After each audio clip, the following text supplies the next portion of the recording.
Welcome to Tenor Tech, where I solve the problems you didn't even know you had. You start by ensuring the Sol CLI is installed and on your path. This lets you run config commands. Once done, copy the official config template into your project and place your wallet key pair securely. Make sure to set the target network now because later commands read that value. This avoids accidental deploys. You'll also initialize a minimal config block with RPC, commitment, and fee payer. These first steps gate all later operations, so do them deliberately. Next, you populate fields.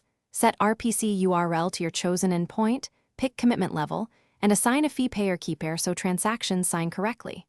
Then add program ID and local key pair paths under the Programs section so deployments reference the right binaries. After editing, run sol config validate to catch schema or type errors.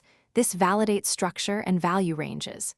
If validation fails, the error points you to line numbers, so fix those entries before proceeding to build and deploy.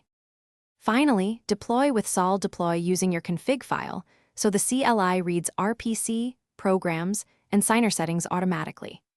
After deployment, use sol logs and sol confirm to verify transaction success and program health. This confirms the on-chain state matches expectations.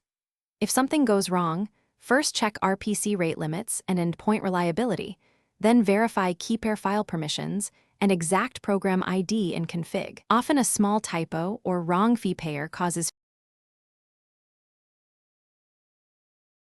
Thanks for watching. Subscribe to keep your life in tune.